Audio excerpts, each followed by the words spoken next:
History of food and country living and how it's evolved. When we started Country Living, we really had a unique opportunity to do food in a way that other magazines had not been doing the food.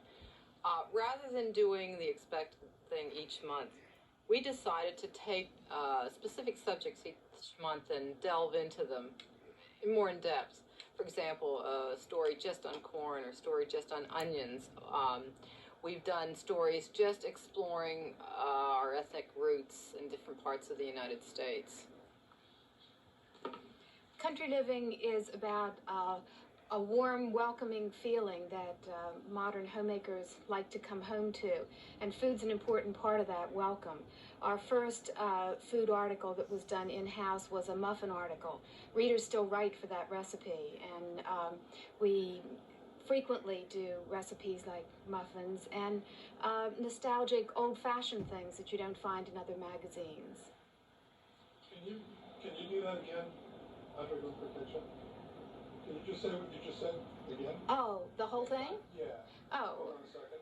Okay. Well, not exactly, but sort of. Enough is good. Yeah.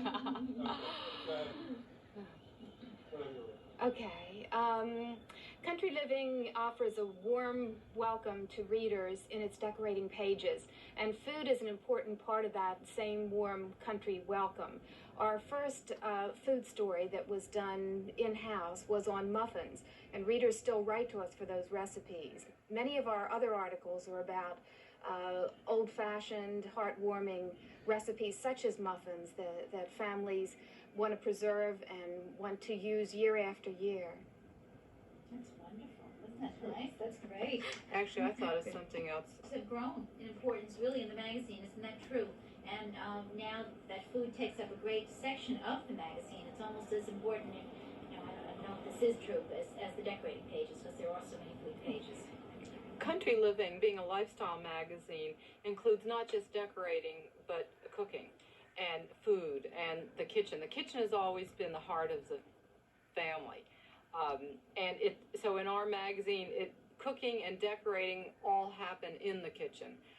Entertaining happens in the kitchen.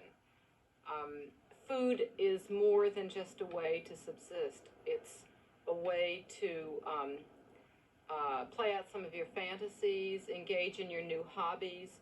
People are doing weekend cooking.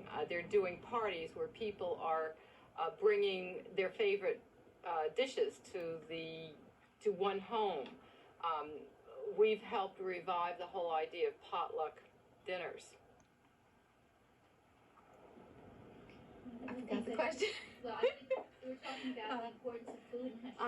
Okay, One of right. the things that I know is, again, what we talk about is that there's this dichotomy of the reader, in that she does quick cooking during the week, which is where you might want to talk about some of the features, the quick cook or the healthy microwave cooking, and that's for quick cook kinds of things. And then on the weekends, she does more involved things, so that the magazine does touch both parts of her life. So if you could touch on that, maybe. Okay. The importance of food in the magazine and how it's grown. You ready? When I first came to Country Living, we had 4 color pages of food.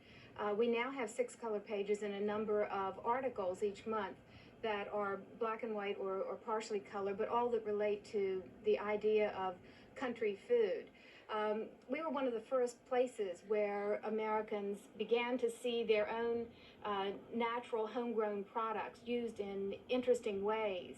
And recently we've noticed that this is going into some other magazines that didn't used to think that way, and have now found it to be the way people want to live. What about that dichotomy? Okay, right. Our readers are very interactive, and they write to us a lot and tell us about how they live. And Country Living readers, as everyone else these days, are very busy, and they don't have time to cook a lot during the week, but they read Country Living and they look at the pages and they dream about it. And when the weekend comes, they go out together as a couple or a family and buy the ingredients and come home and cook as an event. And this is when they use Country Living recipes. They look to us for recipes that are nostalgic and comforting and fantasy, things that they can remember the flavors of but haven't made for years and now want to re-experience. And weekends are the time when they have the opportunity to do this kind of cooking. But don't we also have recipes in the magazine that are healthy microwaves that we have adapted to the readers' lives, where during the week many of them do go to work, and so therefore we provide those kinds of recipes too for them? Well, even though many of our recipes are old-fashioned and nostalgic, a lot of them turn out to be quick to make because our grandmothers needed quick recipes too. And we also have a lot of recipes that are very healthy just because we love to cook vegetables, and that's a very old-fashioned kind of thing to do. So that while our focus is not necessarily on these things that we think of as today's concerns, in many cases our recipes fit right in with everyone's lifestyle. I want to add something about the down-home business. Let me just think how I want. Okay. When we first started Country Living, one of the phrases we used all the time was to describe our magazine was down home. And actually, we were the first ones to start celebrating down home food. And now, as we know, it's kind of swept the country, and it's kind of chic to be down home. And these kinds of recipes are in all the magazines, they're in country inns, they're at restaurants springing up around this whole idea of down-home food. We particularly like to use natural, old-fashioned, basic products. Almost all of our recipes are from scratch. We find that this is what our readers look to us for. If they want to use something else, then they perhaps will be inspired by our recipes and do it in a quicker way. But we tend to use homegrown things from farmers markets. In Lucy's Country Kitchen, we use herbs and products that come right from the farm and are photographed on the farm. So using a natural product is very much the trend at Country Living, the rule, maybe. And then you also want to talk about how food pages in Country Living differ from the competition, and that, again, I think is one of the main things is the styling, certainly, and the testing, which is very critical. Let's see. You talk about the testing, and I'll talk about the styling. Okay. Okay. All right, you start. Okay. Country Living's recipes are different from those in other magazines in focus. First of all of our food's intent is to be approachable. People look at our pictures and know that they can do it, and know that they can have a product that comes out looking just as good as ours and tasting absolutely delicious. It's our intention to have people look at our things and want to do the recipes instantly, just because it makes them so hungry. All of our recipes are tested many times. We start out with an idea, and we make it until we like it, and then we do a showing, and Rachel comes to look at it and to see if she likes it, and our art director looks at it, which is another time we've made it, and then we make it for photography. And many times after that, and after the recipe has been written up and set for the first time, we'll run through it again just to make sure everyone loves it and that there are no little phrases in it that we understood and other people didn't.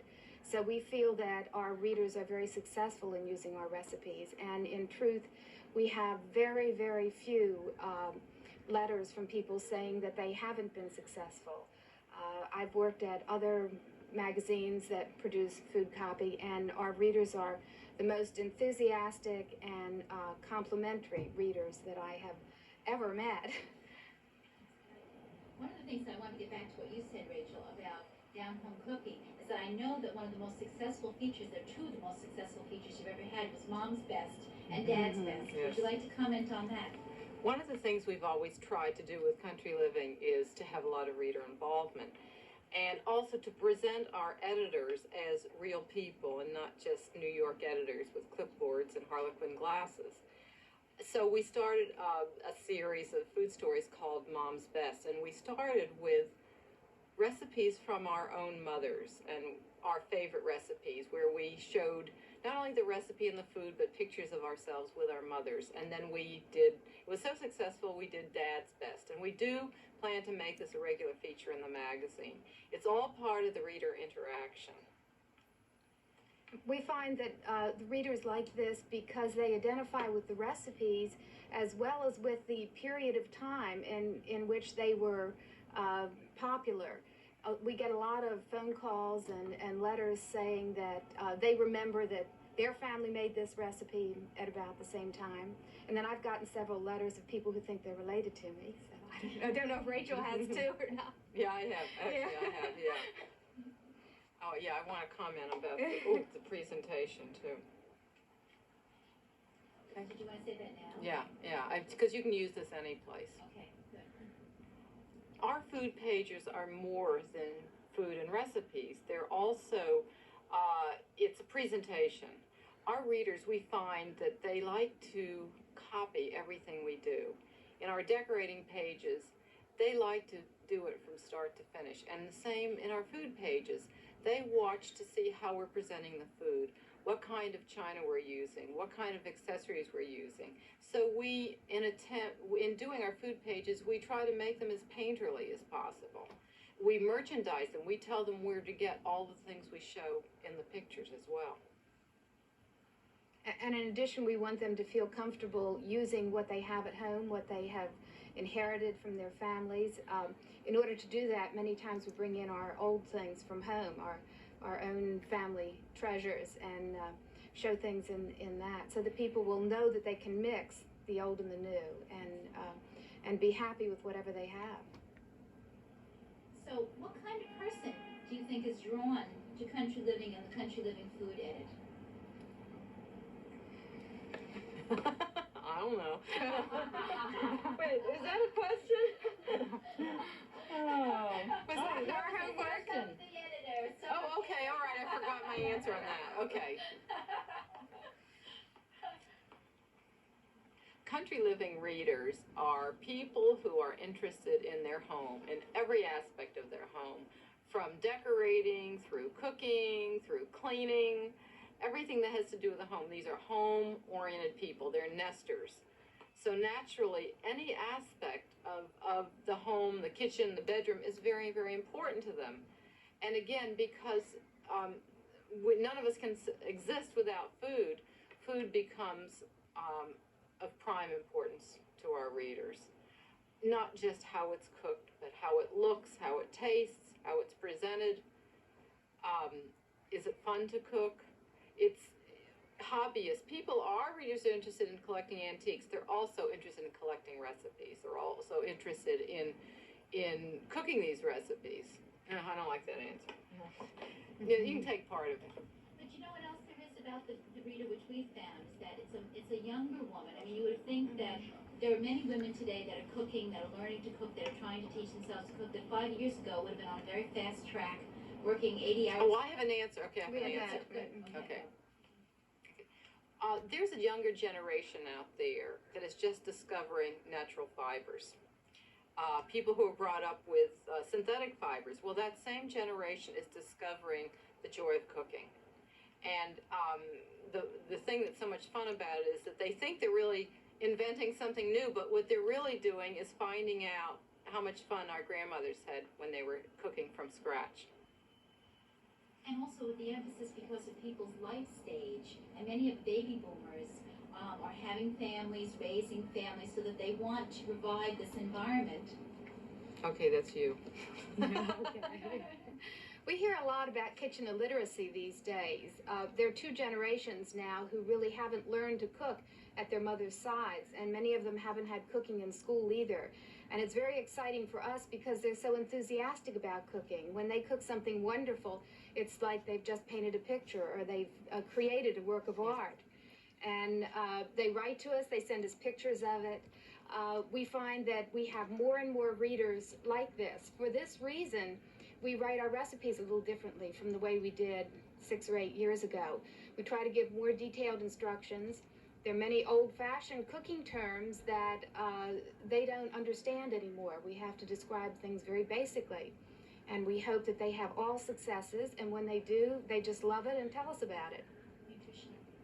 Nutritional, Yes. right, That's okay. important. Several years ago, some of our readers inquired about nutritional information, if we would ever have that in Country Living. And we thought about it. Some of our recipes are a little beyond what people would consider today's standard in fat and cholesterol and sodium and things like that, but they are that way for a purpose, because we were reproducing some of the wonderful flavors that people had asked us for. We in the decide- classic in the way that classic they were way. produced Right. years ago. We decided that what we would do is to include nutritional information with all the recipes in our book. And what we found when we did that was that there were fewer than we had suspected of these recipes that came out to be extremely high in fat or cholesterol. Every now and then we do a wonderful fantasy brownie that is off the roof with some of the nutritional information, but many, many times we'll find a whole article that is very, very healthy, even though it's just as flavorful and exciting as the old-fashioned things that people remember. So now Country Living readers can look at the picture and then look at the nutritional information and decide whether they want to make something that has that amount in it. At least twice a year we do a wonderful dessert story. And sometimes those are a little bit high, but they're worth every calorie. I should mention at this point that our recipes are tested many times. And tasted. And tasted. Yes, the question is, what happens to all the things that are not used? Well, all the things go out in the office onto a table called the giveaway table, and within minutes they are gone. They are inhaled by the staff. So that even the things that the food department feel are not quite up to their standards, these are all loved and enjoyed by all of our staff. And it's always really helpful to us to find out what the staff feels about it, because we have a wide variety of palates there, and we learn more about the public that the recipes are going to go to. It's true. It's like a little control group. Yeah, yeah. Yes. There have been 2 articles, and just this past week in the New York Times. One of them was about guilt-free eating. That was in last Thursday's Times. And then this Sunday there was an article in the magazine section about, foods that are worth eating. And in each case they talked about foods that were very much like mom used to make, maybe somebody's mom used to make, and foods that were very wonderful. And don't you feel as though Country Living has had a tremendous influence in 15 years of publishing on the way people want to eat, just as it's had on decorating and on how people are dressing and the kind of travel that they're taking? Don't you feel as though Country Living has played a tremendous role in this kind of attitude? Well, Country Living has become sort of a Bible to the classic American lifestyle. And this extends from the way our homes look to the way we feed our families. I think Country Living is about guilt-free living. It's telling people that the wonderful things you have around your house are worth living with and appreciating and loving. And we also tell people that the wonderful old foods that your family used to love are still good for them in many ways, and certainly worth eating every now and then. We never run scare headlines that tell you that, or that something is tremendously harmful, or that you need to go on a diet instantly. We kind of believe that everything is okay in moderation. That's right, yeah. And also, another reason why Country Living is different from some of the other companies he's putting on the tape. I don't know the figures there, but you probably do, about how many people Yeah. use it. Yeah, well, when we first started celebrating country inns, this was kind of, this was considered kind of sweet and cute, and now there are country inns and bed and breakfasts right across the country, and they're very upscale. Okay, we can say in the beginning country inns were considered sort of an economical way to travel. Okay. All right. When we first started the magazine, we were the first magazine also to celebrate and photograph country inns and bed and breakfast. And at that time, they were considered kind of very economical ways to travel. You could get your breakfast and be in a suite room. Well, now, as we know, the country inn idea has just mushroomed, and they're all over the place at all different levels. I mean, you can stay in classic bed and breakfast with very simple breakfast, but every single state now has a whole group of very elegant country inns where they serve fabulous breakfasts and often fabulous dinners. And we are constantly showing stories about these inns, using their recipes. It's one of the biggest growth areas in this country. I don't have much to add to that. Do you want to talk about a little bit about the effect of country living on the world around us? I mean, I know that you touched on it briefly just a little earlier in the film, Rachel, in terms of the restaurants we go to. I mean, if you think of all the great restaurants, and maybe you'd like to name some Clothing, across the Ralph country. You know, some of the great ones. Even, Laura Ashley? I mean, even Boulay, if you talk about Boulay, and if you talk about Prairie in Chicago, and you know, some of the ones that all across the country, you can point to the restaurants that are considered to be the great restaurants now. I don't know the names of these different ones. Maybe some of the ones from the articles, Joanne, some of those recipes where you had the desserts. I'm drawing a blank on all these places now. I can just comment on how country has touched every area of life. We're seeing it. Let me just make a statement about that. Shay, anytime? Anytime. Okay. In the beginning years, days, months of country living, people thought it might be a fad. The truth is that the country lifestyle is the lifestyle enjoyed by the largest percentage of Americans. It's nothing new. We didn't start something new. We just reported something that was always there, something that was a classic. It has grown because all the people that weren't living this way have been attracted to the lifestyle, so it has grown. But after the people that sort of are interested in trends are tired of this trend, there will still be the largest number of people in the United States that prefer the country lifestyle, the country way of cooking and eating, dressing, decorating. I think it's particularly interesting that so many of America's most important restaurants now are all American country restaurants rather than European influenced as the most important restaurants in America used to be. Country living really came in the wake of the bicentennial, when Americans for the first time were really discovering their own roots and giving credence to American design, American food, rather than European food.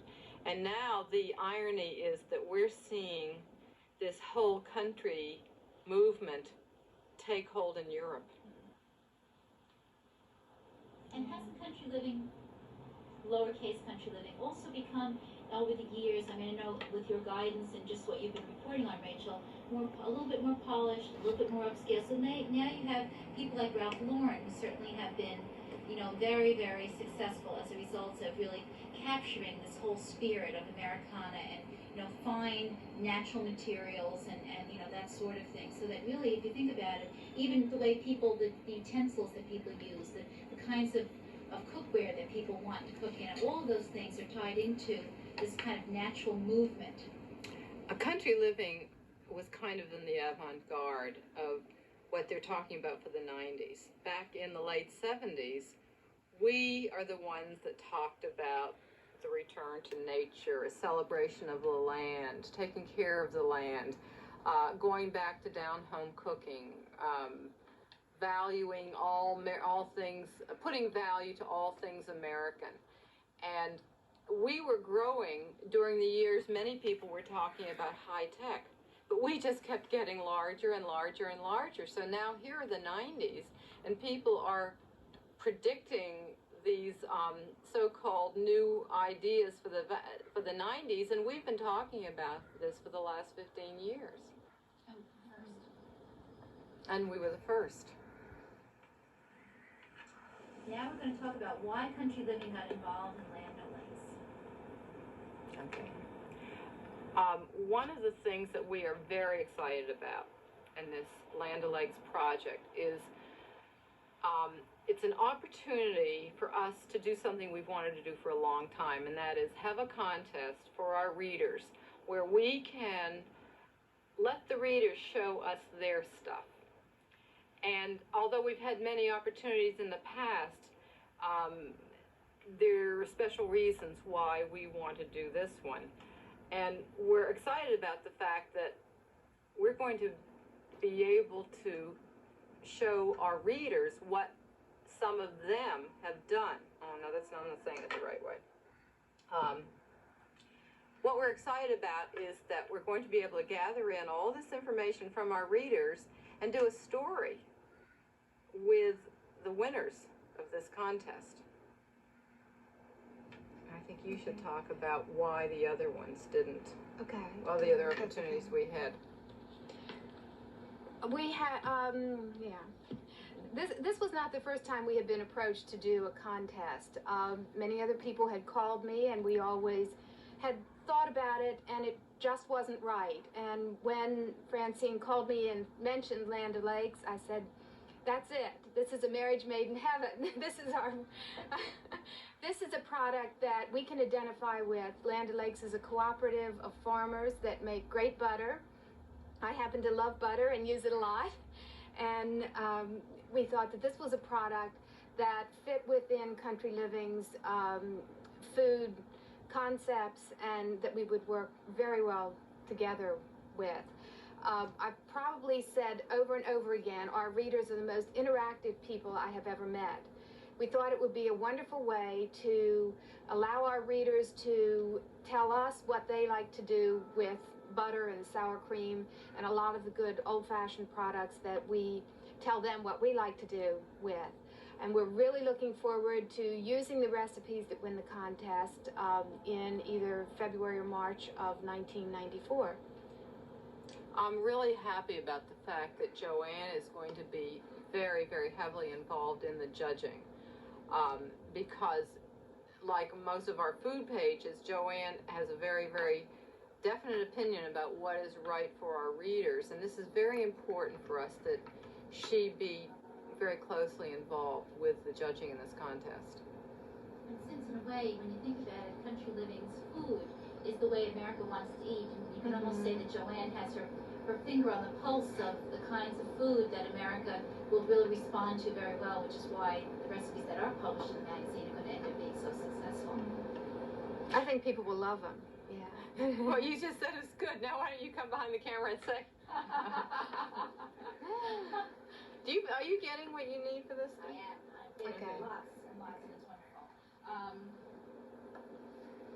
You could talk about how the editors are involved. I mean, I know you did just touch on that briefly in terms of Joanne being involved in the judging, but we are going to be, having the press breakfast and appearances. Joanne may be appearing in FMI. There'll be interviews by the media, and we just feel as though since this is a joint project, that it's very nice to be able to work with the LandO'Lakes folks to make it a huge success from all points of view. One of the things that we like about this project, it's going to have a far-reaching effect because it'll be an opportunity for our editors to make some further appearances. Joanne will be at FMI. We'll be doing a press breakfast. There will be a number of media appearances, all revolving around this contest and around the story that we ultimately do with this. One of the things that I think is very interesting about this too, and this is something that Joanne and I have talked about over time, is that, and I think this is part of the appeal from LandO'Lakes' point of view, is because this is the first time that Country Living has ever done anything like this. We think, everyone believes, that there's going to be an enormous amount of interest. This isn't just some other cooking contest that's coming down the pike. This is the first Country Living cooking contest, and because of that, we think that there's going to be an enormous amount of publicity generated as a result of it. We think that there's going to be an enormous amount of publicity generated by this contest. It's the first time we've done a contest of any kind. And doing a food contest is especially important for us because it's such an important part of our magazine. I was really delighted to be included in the planning aspects of this, and I'm looking forward to appearing at FMI and doing some media presentations with the winners I have. It's wonderful. It's wonderful. I can't think of anything I mean, is there anything you'd want to say in conclusion about food and country living, or the future of food and country living, just as this would be for the second round, for the salespeople to use? Let me see. We could talk a little bit about the future. Yes. One of the challenges for us on country living, especially with our food pages, is to go into the 90s producing down-home nostalgic food, but food that is tailored for the lifestyle needs and the let's say the health needs and interests of the people for the 90s. I find that as we work in the test kitchen, just because of the way that we live these days, our recipes sort of naturally become a little bit more in tune with the health ideas of the 90s. And I think that this probably will continue to be. I find that one of the challenges for the food department is to continue to produce exciting new ideas within our framework, but most of all, to continue to find out and reach out to our readers and see what they're telling us that they want.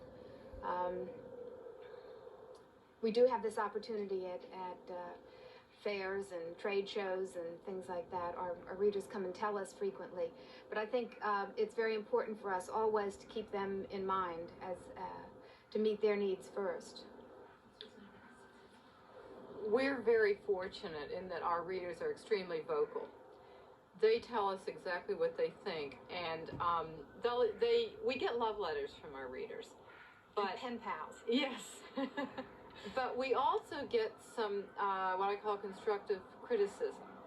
But it's interesting because the critical letters always start out the same way.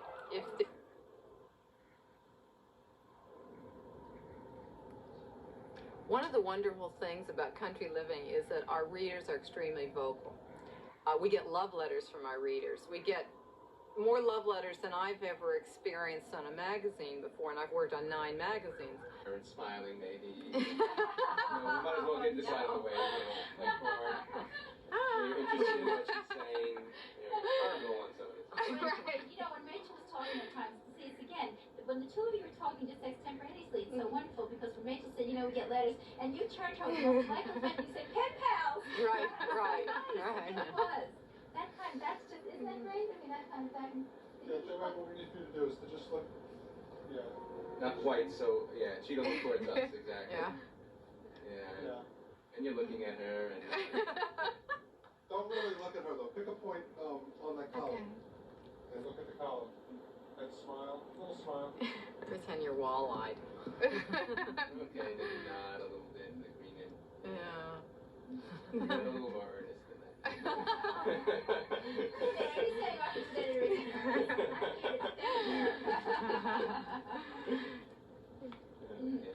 Yeah, Elaine was suggesting that we have a bottle before we... Oh, really? Oh, dear. I think my jet So lag this takes time of care of day. me. Joanne, stay on the column. Stay on the column, yeah. Nice.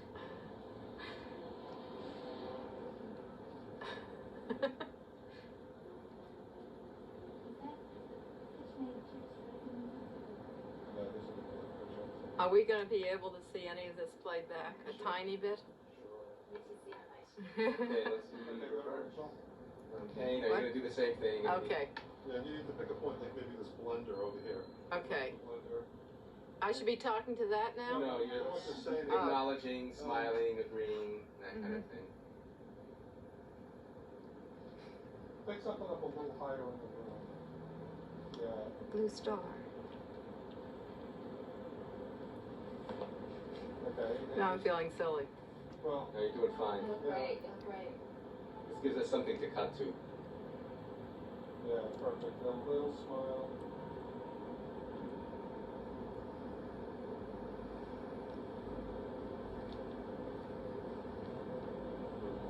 Got it? Yeah, I think that'll do it. Good. We just need a little something in case Okay, if right. somebody Now- blows a line that we can cut to someone and then come back to you. Right. That way. Okay. Now we can go back to the Okay. letters, the Okay. readers' letters. Remember pen pals. Oh, you want us to do Right. that? Yeah. Inject that thing about Okay. pen pals.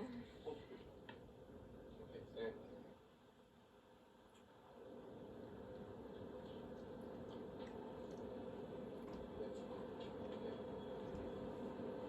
One of the wonderful things about country living is that our readers are very vocal. We get love letters, and on 9 magazines that I've worked on in my lifetime, I've never had letters like this before. And they feel very comfortable about writing us. They say, "Dear Joanne," or "Dear Rachel." And even when it's a negative letter, they always start out by saying, "Now, Country Living is my favorite magazine, but I just want to tell you about something you did that I didn't quite like." And it's wonderful because we get a lot of information from them, and we know that they're being very honest with us. There didn't seem to be a spot for Okay. You can cut it in from the last. That was good.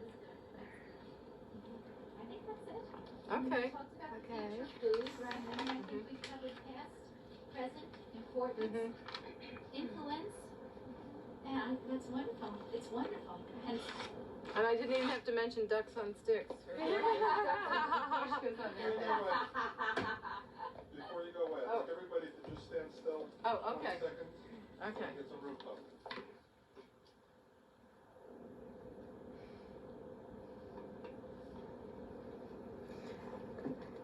This is much better than we were when we were doing a Christmas thing.